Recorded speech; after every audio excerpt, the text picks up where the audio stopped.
Hindi ako papahuli ng buhay. Yan po ang sinabi ni Pastor Apollo C. Quiboloy sa kanyang bagong audio recording. Pero bago po ako magpatuloy, pabayaan niyo po muna akong magpasalamat sa mga taong patuloy na sumusubaybay sa aking munting channel. Salamat po sa super thanks kay Sally Garcia, kay Kaloyal Wanavet, kay Evie Soriano, kay Elaine Gonzalo, at kay Andrea Jiong. Maraming pong salamat talaga sa inyo. At isang malaking shoutout kay PW Discarte TV. Okay, tuloy na po tayo. Sinabi ko na nga ba gagawa na naman ng delaying tactics. Maghahanap na naman ng idadahilan itong si Pastor Apollo C. Quiboloy at ang kanyang kampo. Hindi ba ang lakas-lakas ng loob niya? Ang yabang-yabang niyang sabihin na dalhin ninyo ako sa korte at doon ko kayo haharapin at sasagutin ko lahat ng akusasyon ninyo. Ngayon naman na dinala na sa korte, kung ano-ano na namang dahilan ang nakita nila. Sabi ko na nga every time, mula sa Senado, sa House, apakadaming dahilan para hindi sumipot sa hearing. Tapos magyayabang siya na dalhin sa korte. Ngayong nasa korte na. Ang dami na namang dahilan para hindi sumipot.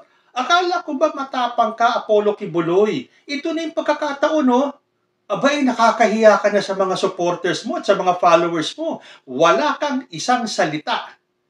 Kasi kami, kahit na ano pang sabihin mo, hindi kami naniniwala sa'yo. Kung ikaw talaga ang appointed son of God, kung ikaw ang daan, ang buhay, ang katotohanan, kung ikaw ang kailangan daanan naming lahat para kami ay makarating sa langit, bakit ngayon ay nagtatago ka? Sabi niya, hindi daw po siya nagtatago. At sinabi pa niya sa unang part ng kanyang audio recording na simple lang daw tong kasong ito. Simple lang pala Bakit ka natatakot harapin? Tapos ngayon kung ano-ano pang sinasabi mong keso, gusto kang patayin ng mga puti na nakipagsabuatan si President Bongbong Marcos sa mga puti at ikaw ay pinagkanulo ng ating presidente. Ano ang kinalaman ni President Bongbong Marcos sa kaso mo sa States? Tama na yung ganyang mga palusot. Hindi po yan kinakagat ng taong bayan. Okay, sa mga supporters mo, sa mga miyembro mo, tatanggapin nila yan. Kasi sarado na ang isip nila Pero sa mga nangyayaring ito, marami din po sa mga miyembro niya ang nagigising sa katotohanan at nagtatanong, ito ba ang ating iniidolo?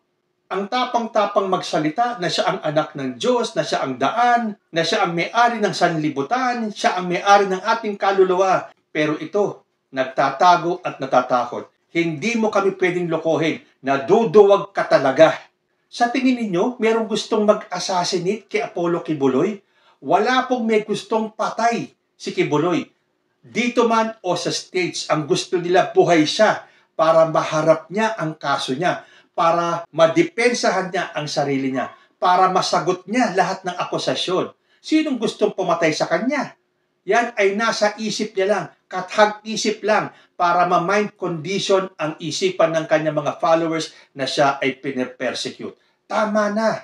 Tigilan na yung ganyan mga drama. Ito na yung pagkakataon. Ito yung hinihingi mong pagkakataon na dalhin ka sa korte. Huwag mong idamay si President Bongbong Marcos dahil wala siyang kinalaman dyan. Hindi pa siya presidente, nandyan na yung kaso mo sa States. Kung gusto kang ipapatay ng mga Amerikano, matagal na.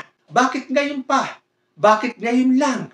Ang gusto nga nila harapin mo yan. Harapin mo yung accusers mo. Para doon mapatunayan kung ikaw nga ay walang kasalanan. Ganto rin yan dito. Kaya hindi ko na po iparirinig sa inyo yung audio recording. Wala naman siyang sinabi dun sa recording niya kundi puro rendition, papa-assassinate, at the end game. Ang end game po dito, harapin ninyo ang kaso ninyo. Tama na ang panloloko sa taong bayan. Napaikot nyo na ang Senado, napaikot nyo na ang House, huwag nyo nang paikutin ang batas dahil batas po yan. Pwede kang magtago pero ikaw ay hindi makakatakas. Kailangan mong sagutin ito. So sinabi pa ni Quiboloy, hindi ako magpapahuli ng buhay. Pero meron siyang isang statement dito. Sabi niya, tandaan po ninyo, ako ay mamamatay with honor. Tatayo ako para sa mga ginipit, kinunan ng katarungan, kinunan ng hustisya sa bansang ito. Dito tutulo ang aking dugo. Dito ako mamamatay. Bahala na. Basta Pilipino ang papatay sa akin. Okay sa akin yun. Ayun naman pala Sinabi mo, mamamatay ka with honor. Tatayo ka para sa mga ginipit. Kinunan ng katarungan. Kinunan ng hustisya. Dito tutulo ang iyong dugo. Dito ka mamamatay. Bahala na. Basta Pilipino ang papatay sa iyo. Wala pong gustong patay ka sa mga oras na to. Ang gusto nila, buhay kang sagutin ang mga akusasyon laban sa iyo. Tama na yung pa-drama-drama, pa-victim-victim effect na yan. Handa ka naman palang mamatay eh. Di ngayon palang lumabas ka na. Asan ang kahandaan mong mamatay kung nagtatago ka? Pero sabi niya, hindi daw siya nagtatago dahil siya ay may kasalanan. Ako po ay hindi nagtatago sa kasong ito dahil ako po ay may kasalanan. Hindi po. Ako ay umiiwas dahil pinoprotektahan ko ang aking sarili.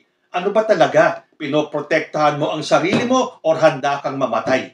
Nakita nyo naman po, pabago-bago, pa iba-iba na statement. Handa ka naman palang mamatay. Tulad nung ginawa ni Jesucristo. Hindi ba ikaw na ang bagong Kristo? Ikaw ang buhay, ikaw ang daan, ikaw ang katotohanan. Ngayon, bakit hindi mo harapin ang katotohanan?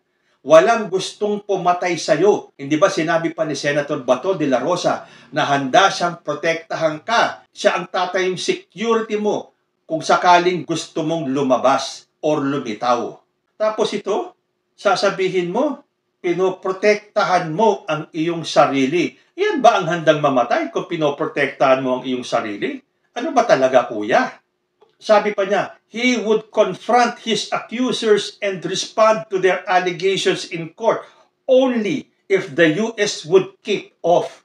Sino ba may sabi sa'yong makikialam ng US? Yung mga lawyer mo. Dahil sabi ni Kibuloy, dumating daw yung kanyang mga lawyer at sinabi ng mga to na nakipagsabwatan ang US kay President Bongbong Marcos. At kapag siya ay lumitaw at sumipot sa hearing dito sa korte, siya ay padadampot or ipa-assassinate. Yun daw ang endgame, rendition, paulit-ulit na lang. Yun ang sinasabi niya sa kanyang audio recording. Ang tanong, sino ang gustong pumatay sa'yo? Ang US? Ano ang kanilang dahilan? Bakit gusto ka nalang ipapatay? Samantalang naghihintay nga sila ng November. Di ba yun ang umpisa ng trial ninyo? At dito, hinihintay kang humarap sa korte. Lumabas ka. Dito mo ipakita ang tapang mo. Dito mo ipakita na ang Diyos ay pinoprotektahan ka. Paano natin mapapatunayan na ikaw ay pinoprotektahan ng Diyos kung ikaw ay nagtatago? Paano mo mapapakita sa buong sanlibutan na sinasabi mong ikaw ang may-ari? Kung naduduwag ka, as simple as that, naduduwag ka. Ipakita mo sa aming lahat na ikaw ay matapang, na ikaw ay may isang salita at kaya mong harapin lahat ng inaakusa sa'yo. Tama na yung pagpapavictim na may gustong pumatay sa'yo. Dahil sa totoo lang, walang may gustong makita kang patay at this moment. Ang gusto nila, makita kang sagutin ang mga nag-aakusa sa'yo at harapin ang kaso mo. So para nga naman makaiwas siya sa pagharap sa korte, idadamay na naman niya si President Bongbong Marcos na nakipagsabwatan daw sa mga Amerikano. Yun daw ang sabi ng kanyang mga abogado. Although he did not say how exactly he learned of this. Sinabi lang daw at kinumpirma ng kanyang mga abogado. Si Kibuloy po ay talagang wanted sa US. Pero wala na tayong pakialam doon. Ang pakialaman natin, yung kaso niya dito sa Pilipinas. Yun ang kailangan niyang harapin. Dahil yun din naman ang gusto niyang mangyari. Ngayon, ibinigay na yung gusto niyang mangyari. Aba, natatakot naman. At kung ano-ano pang mga imahinasyon, mga katang-isip na senaryo ang kanyang binabanggit. Tapos, nagbigay na naman siya ng kondisyon. Tulad po nung nagbigay siya ng 17 conditions sa Senate para siya ay humarap. Ito naman, sabi niya, he would only appear in court on condition that Marcos, Justice Secretary Jesus Crispin Remulla, and heads of various law enforcement agencies would guarantee in writing that the US would not be involved in any manner and that he would not get killed. Isa pang kondisyon niya, if the Senate committee chaired by Senator Risa Hontiveros would cease its ongoing investigation into the alleged abuses committed against former KOJC workers. Ganyan na ba talaga ang kalakaran ngayon? Yung taong kailangan managot sa korte ay may kondisyones bago siya ay sumuko? O special ba talaga si Pastor Apollo Quiboloy? Masyado na po niyang nilalaro ang taong bayan, ang Senado, ang House, ngayon ang korte. Hindi mo habang panahon matatakasan itong kasong to. So, mas mabuti yung habang maaga, harapin mo na ito. Kung sinasabi mong wala kang kasalanan, ipaliwanag mo, depensahan mo, handa kaming makinig sa lahat ng sasabihin mo. Pero kailangan humarap ka. Tama na itong ginagawa mong hide and seek. At tama na rin sa pagdadamay sa pangalan ni President Bongbong Marcos. Sabi nga ni President Bongbong dun sa assassination plot daw. Hindi ko naiintindihan yung sinasabi niya. Bakit siya ia-assassinate? Oo nga naman, kayo ang tanungin ko, bakit ia-assassinate si Quiboloy? At sino ang may gustong i-assassinate siya?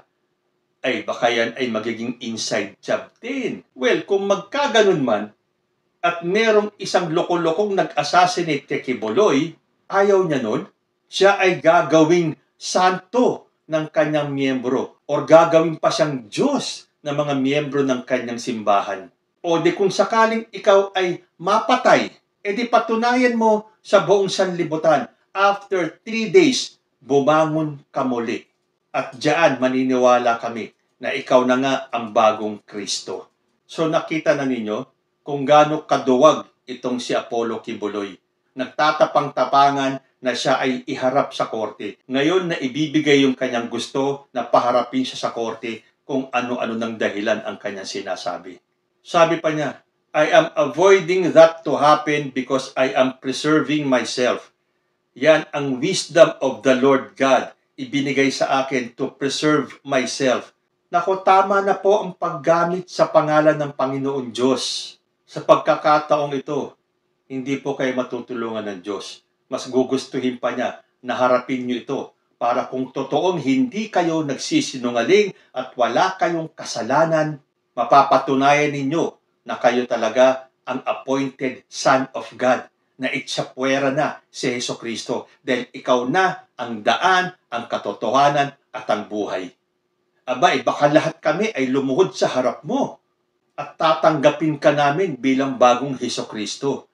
Yan ay kung mapapatunayan mo na kung sakaling ikaw ay mapatay nang sinasabi mong may gustong mag-assassinate sa'yo, patunayan mo, mabuhay ka pagkatapos ng 3 araw. Kasi wala na pong magagawa si former President Rodrigo Duterte sa kaso mo. Dahil hindi kanya pwedeng kanlungin dahil bawal po yan sa batas. Kahit yung mga sumusuporta sa'yo, tulad ni Senator Bato de la Rosa, ano po ang kanyang advice? Dapat sumurrender si Quiboloy sa mga otoridad. Dahil ang sabi po ni Senator de la Rosa, my only advice to him is that he face the case and let the wheel of justice roll. He really has no choice but to face it. Yan po ang aking advice. Dahil hindi nga ba sinabi ni de la Rosa, he would be willing to serve as Quiboloy security, which he later took back. At ang sabi niya, but with a warrant for Quiboloy to face the charges, de la Rosa said the pastor has to respect the court proceedings.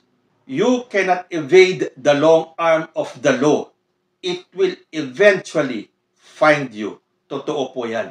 Kahit na magtago ka na magtago. Ang end game niyan, mahuhuli ka and you just have to face the music.